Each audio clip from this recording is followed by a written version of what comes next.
च्या भागामध्ये आपण पाहणार आहोत की तेजस्विनी आता मीटिंगसाठी गेलेली असते आणि तिथे जाताना तिने सोबतच ना शरूला सुद्धा नेलेलं असतं. का तर तिला शरूचा अपमान करायचा असतो, हेच तिचं मुख्य उद्दिष्ट असतं आणि त्यासाठी तिने नेलेलं असतं. तेच दुसरीकडे आता मिसेस चौधरी यांचा जो काही नोकर असतो तो चहा कॉफी वगैरे काही हवं आहे का असं विचारत असतो. त्यावर आता तेजस्विनी सांगत असते की मला कॉफी चालेल. मग आता तो नोकर जो आहे तो कॉफी आणण्यासाठी निघतो. ते जिथे तेजस्विनी आणि मिसेस चौधरी बसलेले असतात, पण शरू मात्र उभी असते. शरूला बसायला सुद्धा जागा नसते. त्यामुळे आता शरूला कळत नसतं की काय करावं ते. डोकं तर बधीर झालेलं असतं. काय करावं हे काही सुचत नसतं. त्यामुळे ती आता इकडे तिकडे पाहत असते. ती विचार करते की ह्या झोपाळ्यावर तर मी बसेन, पण तिथूनसुद्धा ह्यांचे टॉन्ट ऐकायला येतील. म्हणजेच काही मॅनर्स वगैरे आहे का असे. त्यापेक्षा आता उभं राहिलेलंच बरं, असाही विचार ना शरू करते आणि ती गुपचूपपणे उभी असते. जशी आता शरू तिथे उभी असते ना, तसं आता तेजस्विनी आणि त्याचसोबत मिसेस चौधरी यांचं बोलणं सुरू असतं.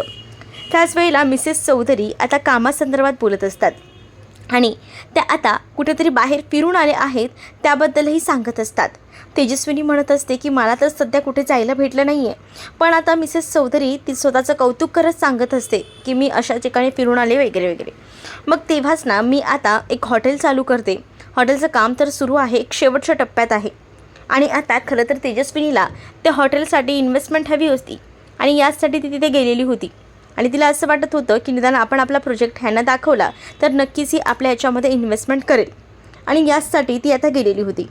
तेच इकडे तेजस्विनी बसलेली असतानाच शरूकडे ती आता सगळे पॉईंट्स मागते, फाईल वगैरे मागत असते आणि ती वर आता सांगतसुद्धा असते की हे सगळे पॉईंट्सना मिस काढलेले आहेत का, तुमच्याकडे काही नोकर वगैरे नाही आहेत का. मग आहेत ना नोकर, पण माझा ना इतका विश्वास नाही आहे त्या नोकरांवर. म्हणजे काय आहे ना, स्टाफमधले मेंबर्स ना करतात कामं, पण इतका हलगर्जीपणा करतात ना, त्यापेक्षा काय आहे ना स्वतः केलेलं बरं ना. म्हणूनच मग मी हे सगळं काम ना स्वतः करत असते.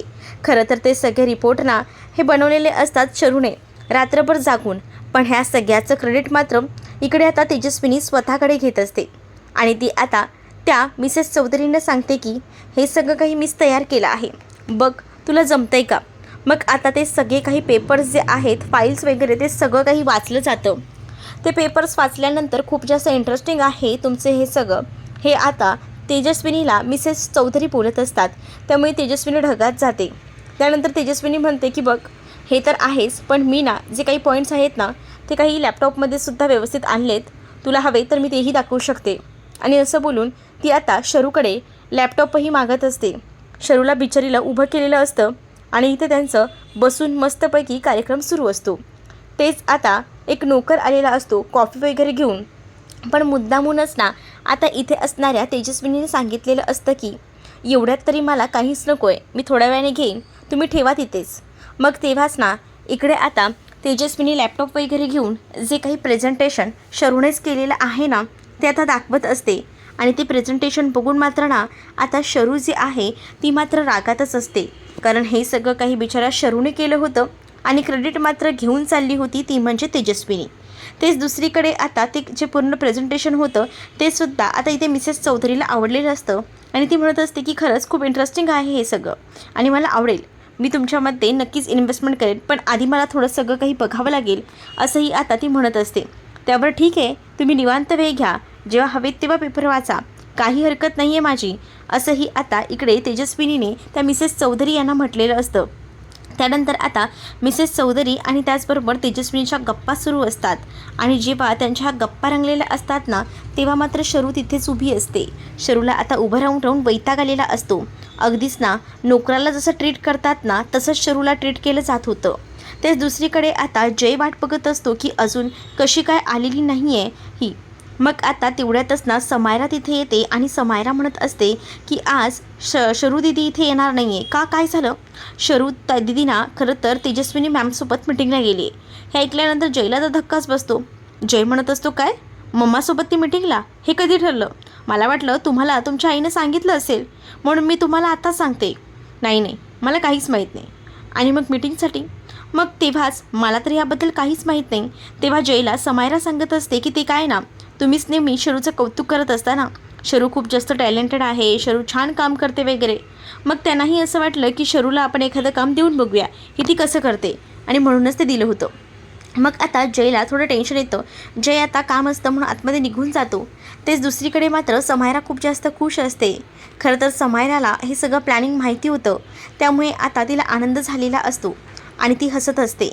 तेच आता दुसरीकडे पाहायला मिळत असतं की इथे शरू जी आहे ना, ती आता बिचारी उभी असते. तेच आता शरूला सांगितलं जातं की जरा कॉफी हवी आहे, मी त्या माणसाला बोलू की तू मला देशील कॉफी, असंही तेजस्विनी बोलते. मग तेजस्विनीला शरू म्हणत असते की इट्स ओके, मी देते. आणि असं बोलून मग आता शरूला कॉफी द्यायला सांगितली जाते. ब्लॅक कॉफी ती आता त्या कपामध्ये ओतून देत असते. तेवढ्यातच ना इकडे असणाऱ्या या मिसेस चौधरीचा धक्का लागतो तिला, आणि तिच्या अंगावर ना म्हणजे तिच्या साडीवर ती पूर्णपणे आता कॉफी सांडलेली असते. जशी कॉफी तिच्या अंगावर सांडली जाते तसा ती आता आक्रोश करते आणि ती म्हणत असते की तुला जरा जरी मॅनर्स आहेत का? कसा स्टाफ ठेवला आहे कामाला? खरंच ना, मला कधी कधी कळतच नाही तुमचं. पार्टीमध्ये सुद्धा ही खोटाडेपणानेच वागली आणि आता इथे सुद्धा हिने शेवटी दाखवूनच दिलीची जागा, असंही आता बोललं जात असतं. जेव्हा आता या सगळ्या काही गोष्टी बोलल्या जातात ना, तेव्हा मात्र आता इकडे तेजस्विनी जी आहे ती शांत राहते. तिला तर हेच हवं असतं म्हणून तेजस्विनी गुपचूपपणे उभी असते. पण दुसरीकडे मात्र आता पाहायला मिळतं की तेजस्विनीच्या समोरच ना खूप काही सुनावलं जात असतं आणि बिचारी शरू ऐकून घेत असते. शरूची आता फार इज्जत इथे आता मिसेस चौधरी यांनी काढलेली असते आणि ती आता चिडते, कारण ती म्हणत असते की माझी एक्सपेन्सिव्ह साडी आहे आणि ती साडी तू चक्क खराब केलीस, की ते नुकसान केलेस माझं, पण तुला कुठे काय कळणार आहे, तू तर चीप लेवलची आहेस, असंही आता म्हटलं जातं. सोबतच ना इकडे आता तेजस्विनीला सुद्धा ती म्हणत असते की आपलं जे काही आहे ते आपण नंतर डिस्कस करूया, आणि असं बोलून ती आतमध्ये निघून जाते. जसं आता ती निघून जाते ना तसं मात्र आता तेजस्विनी शरूकडे रागातच बघत असते. शरू म्हणत असते की मॅम खरंच मी काही मुद्दामून केलं नाही, माझ्याकडनं हे सगळं चुकून झालं, असं देखील तिने आता म्हटलेलं असतं. जसं आता ती बोलते ना तसं मात्र आता तेजस्विनी म्हणत असते की तुला काही कळतं का? म्हणजे आता आपण इथे कशासाठी आलो होतो? आपण इथे एका कामासाठी आलो होतो. आता ते सगळं वाया जाणार, किती वेळ वाया गेला आहे. म्हणजेच प्रेझेंटेशन तर दिलं, सगळं उत्तम झालं आणि शेवटच्या क्षणाला सगळंच हातातनं निसटलं, असं नाही का वाटत आहे तुला? अगं काही कळतं आहे का तुला माझं किती मोठं नुकसान केलं आहेस ते? आता दुसऱ्या इन्व्हेस्टरकडे जावं लागेल आणि मग तिकडे गेल्यानंतर काय मला इन्व्हेस्टमेंट मिळणार आहे का? तुला काही कळतं आहे का? सगळं काही पाण्यात घालवलं आहेस तू, आणि तुला काय प्रत्येक वेळेला कुठेही काही दिसत असतं का? म्हणजे मला असं वाटतं की तुला या गोष्टींना कधी कधी कळतच नाही. कामामध्ये ना बरोबर नाही आहेस तू. काम कसं एकदम व्यवस्थित करायला हवं असतं, पण तुझ्याकडे बघून मला असं वाटत नाही की तू हे व्यवस्थित काम करू शकतेस करून. कारण प्रत्येक वेळेला असं नसतं ना की जिकडे आपली नातीच येतात, नाती इथे काही नसतात.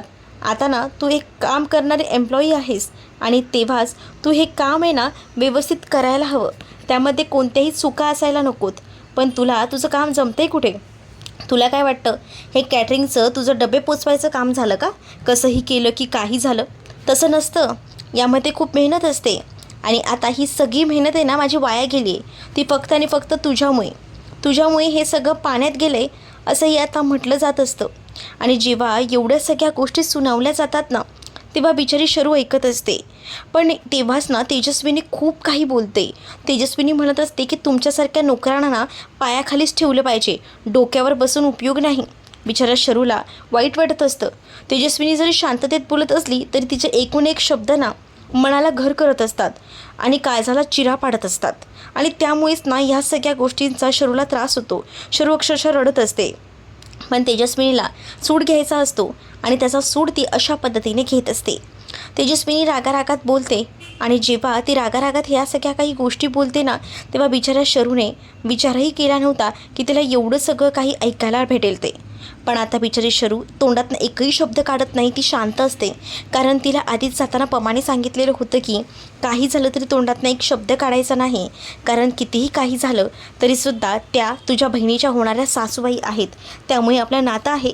त्यामुळेच बिचारी शरू शांत बसली होती, नाहीतर एवढा अपमान होऊ नये शरू शांत बसणाऱ्यामधली नव्हती. तेजस्विनी तिला खूप काही सुनावते. बिचारी शरू शांतपणे ऐकून घेते. तेजस्विनी म्हणत असते की मला असं वाटलं होतं की तू काहीतरी कामाची असशील, पण तू तर काही कामाची निघालीच नाही, तू उलट सगळं काही घालवलंच हातात ना. असंही आता म्हटलं जात असतं. बिचाऱ्या शरूला एवढं सगळं सुनावल्यानंतर ना तेजस्विनी शरूला जराही काही भाव देत नाही. ती म्हणत असते की तुझी तू जा, माझी मी जाऊ शकते. आणि असं बोलून आता ती तिकडनं निघून जाते. आणि जेव्हा तिकडनं तेजस्विनी गेलेली असते ना तेव्हा शरूला तिचं रडू आवडत नाही. ती जोरजोरात रडू लागते. तेच आता दुसरीकडे पाहायला मिळत असतं की अनु आपल्या मैत्रिणींसोबत कॉलेजच्या चाललेली असते. आणि तेवढ्यातच ना तिथे आता दोन्ही मुलं थांबलेली असतात जी की आधीच अनुला लाईन मारत असतात. अनु आल्यावर दिसल्याबरोबर तो राजवीर जो आहे तो उठतो. आणि राजवीर आता म्हणत असतो की काय मग कसं चाललं आहे. मग अनु त्याच्यावर चिडते आणि अनु म्हणते की उगाच ना वाट अडवू नकोस, वाटेत ना मोकळा हो. पण आता राजवीर म्हणत असतो की असं कसा मोकळा हो, मध्ये तर मी येणारच ना, कारण आपल्याला बाबा तू आवडतेस. असंही आता तो अनुकडे बघून बोलत असतो. अनु त्याच्यावर चिडते आणि अनु म्हणत असते की तुझा जास्त शहाणपणा करू नकोस, नाहीतर बघ मी काय करेन. मग तेव्हाच ना तुला काय करायचं आहे ना ते कर, कारण हे जे कॉलेज आहे ना ते माझं आहे. राजवीर आता एकदम तावतावत बोलत असतो. अनु आता त्याला चुनावत असते. पण अनुच्या ज्या मैत्रिणी असतात ना त्या अनुला शांत करत असतात. कारण त्या मैत्रिणींना माहिती असतं की हा बड्या बापाचा पोचलेला पोरगा आहे. त्यामुळे जर ह्याला काही हवं असेल ना तर तो कोणत्याही थराला जाऊ शकतो. या सगळ्या काही गोष्टी ज्या आहेत ना त्या परफेक्ट अशा अनुला माहिती होत्या. मग आता त्या मैत्रिणी अनुला सांगत असतात की नको त्या माणसाच्या नादी लागू, कारण तो माणूस बरोबर नाही आहे, ठीक नाही आहे, हेही आता म्हटलेलं असतं. तेच आता अनु शांत राहते. कळत नसतं अनुला काय बोलावं ते. परंतु तिच्या मैत्रिणीने तिला चांगल्या भाषेतच समजावलेलं असतं. कारण तिच्या मैत्रिणींना माहिती होतं की हा कसा आहे ते. शरू आता घरी न जाताना कामावर आलेली असते. आणि जशी ती कामावर येते ना तशी आता ती पुन्हा एकदा आपल्या कामाला बसते. आणि आता जेव्हा काम करत असते तिथे आता जय येतो. आणि जय शरूला पाहतो तेव्हा त्याला आनंद होतो, कारण बऱ्याच वेळानंतर ती आली होती. आणि मग आता शरू आपलं काम करत असताना जय तिला म्हणत असतो की तू का आलीस ऑफिसला, तू तर आईसोबत गेली होतीस ना मीटिंगला. मग आता ती म्हणते की काही काम पेंडिंग राहिलं होतं, तेच काम पूर्ण करायला आले होते. कसं कामामध्ये परफेक्ट असायला हवं असंही ती म्हणत असते. अगं पण काय झाले काय, आज एवढी शांत कशी. मग तेव्हाच ना शरू बोलत असते. पण जय तिला म्हणत असतो की काहीतरी नक्कीच झालं आहे. मग आता शरू म्हणत असते की सर जे काही काम आहे ना ते करायला मी कधी विसरत नसते, माझ्या लायकीप्रमाणे मी काम करते. आता जेव्हा हे सगळं ती बोलू लागते ना तेव्हा मात्र जय म्हणतो की मी तुला इतकंही काही एक्स्ट्रा बोललो नव्हतो काल, आणि तू मला एवढं सगळं काय सुनावून दाखवतेस असंही तो आता तिला विचारत असतो. तेव्हाच ना शरूला राग येत असतो, कारण शरूने आज बऱ्याच गोष्टी तेजस्विनीच्या ऐकलेल्या असतात. आणि सोबतच बराच तिचा आता पाहुणचारसुद्धा झालेला असतो. आणि या सगळ्या गोष्टींमुळे ना तिला त्रास होत असतो. त्यामुळे आता ती जयला ते सगळं काही सुनावून दाखवत असते. जयचं म्हणणं असं असतं की काल मी तुझ्या रागवलं होतो, तू कारण फुल्ली गोळ्या खेळत होतीस, पण आज तुला इतकं काय झालं आहे, काल माझा गैरसमज झाला होता, यासाठी खरंच मी तुझी माफी मागतो, सॉरीही बोलतो. पण आता तू एवढी का रागवली आहेस, काय घडलं आहे. तू मम्मासोबत गेली होती हे तर मला माहिती आहे, पण तिथे काही घडलं आहे का असंही आता तो विचारत असतो. तेव्हा ती त्याला म्हणत असते की काही नाही. पण आता शरू त्याच्यापासून काहीतरी लपवते हे जयला कळून चुकलेलं असतं, कारण जय ना कधीच असा शरूचा अवतार बघून नव्हता. आता शरू चक्क रडत असते. शरू रडताना आता म्हणत असते की तुम्हालासुद्धा हेच हवं असेल ना की मी काम परफेक्ट करावं. आम्ही करतो कामं परफेक्ट, पण त्यासाठी नावं ठेवायची नसतात. आम्हीही माणसं असतो. मला मान्य आहे तुम्ही बॉस आहात, बॉसगिरी करता, पण तुम्ही आम्हाला पगार देता याचा अर्थ असा नाही ना की तुम्ही आम्हाला विकत घेता. आम्ही आमच्या परीने कामं करतो असंही आता इथे शरू बोलत असते. पण तुम्हाला या सगळ्या काही गोष्टी कुठे कळणार. मग जेव्हा शरू ह्या सगळ्या काही गोष्टी बोलते तेव्हा जयला कळतं की नक्कीच ना काहीतरी बिनसलं आहे, त्याशिवाय ही एवढं बोलणार नाही आणि एवढं मला ऐकवणारसुद्धा नाही. मग आता जय शरूला शांत करतो आणि शरूला म्हणतो की थांब, शांत हो आणि मला सांग पहिल्यापासून की काय काय झालं आहे ते. त्यावर आता शरू म्हणत असते की काय सांगायचं आहे, सांगण्यासारखं काहीच नाही. पण आता शरूला जय बोलत असतो की मी ना माझ्या ऑफिस स्टाफशी कधीही चुकीचं वागत नाही, नेहमी मी त्यांच्याशी चांगलाच वागतो. मी त्यांची तुलना बाकी करतच नाही. माझ्यासाठी सगळीच जणं सारखी आहेत, पण तू माझी कलिग्स नाही तर तू माझी बेस्ट फ्रेंड आहे असंही आता तो म्हणत असतो. जेव्हा आता तो बेस्ट फ्रेंड वगैरे बोलतो तेव्हा मात्र आता शरू तर त्याच्याकडे पाहतच राहते. शरूला आता जय म्हणत असतो की बघ, तू माझ्या हातात त्या दिवशी फ्रेंडशिप बँड बांधलं तेव्हापासून आपण दोघंही फ्रेंड्स झालेलो आहोत. मग या गोष्टी तू कशा काय विसरू शकते की आपली फ्रेंडशिप झाली आहे ती. मग आता जयकडे शरू बघत असते. मग आता जय तिला म्हणतो की सांग ना, एका मैत्रीच्या नात्याने सांग की काय झालं आहे ते. तेव्हाच ना मग आता सगळ्या काही गोष्टींना शरू सांगायला सुरुवात करते. म्हणजेच आम्ही आज एका ठिकाणी मिटिंगला गेलो होतो, म्हणजेच मिसेस चौधरींकडे. आणि जेव्हा आम्ही मिटिंगला तिथे गेलेलं असताना ना, तिकडे असा जो प्रकार होता, तो घडलेला प्रकार आता सगळा काही शरूने सांगितलेला असतो. आणि जेव्हा शरू हा सगळा प्रकार सांगत असते ना, तेव्हा जय देखील शांत ऐकत असतो. कारण त्यालाही हे सगळं ऐकून धक्का बसत असतो. त्याला माहितीसुद्धा नव्हतं ती आधी आईसोबत त्याच्या मिटिंगला गेली होती. पण जेव्हा त्याला कळलं होतं तेव्हा त्याला त्रासही झाला होता. त्याला माहिती होतं की आईने कशासाठी तरी वेगळ्यासाठी नेलं असेल. पण आता जेव्हा तो हे सगळं ऐकतो की मिसेस चौधरीने केलेला अपमान आणि ह्या सगळ्या काही गोष्टी, त्यामुळे त्याला राग येतो. आणि मग आता तो ठरवतो की नाही, आता खूप झालं, हे एवढं भयानक तू ऐकून घेतलंस का. मग आता शरू म्हणते की काय करणार, स्टाफमधले मेंबर्स आहे ना, मग ऐकून घ्यावं लागतं. इतका अपमान केला आहे ना की काय सांगू, मला खूप काही सुनावलं आहे. त्याचबरोबर ती आता तेजस्विनीबद्दलसुद्धा सांगत असते. आणि ह्या सगळ्या काही गोष्टी जेव्हा जय ऐकतो तेव्हा जयच्या पायाखालची जमीन सरकते. तेव्हा जय मात्र आता म्हणत असतो की तू काळजी करू नकोस, पण तू स्वतःला त्राससुद्धा करून घेऊ नकोस, असं जय आता शरूला बोलतो. आता जय शरूला पुढील भागामध्ये चहाच्या टपरीवर घेऊन जातोय. आणि चहाच्या टपरीवर गेल्यानंतर दोघंही जण आता एकत्र चहा पिताना दिसत आहेत. तर तुम्हाला हा भाग कसा वाटला आहे ना, हे नक्कीच मला कमेंटमध्ये सांगा. आणि अशाच नवनवीन भागांसाठी आपल्या चॅनलला सबस्क्राईब करायला विसरू नका. चला तर मग भेटूया पुढच्या भागामध्ये. तोपर्यंत टाटा बाय. व्हिडिओ आवडला असेल तर लाईक करायला विसरू नका.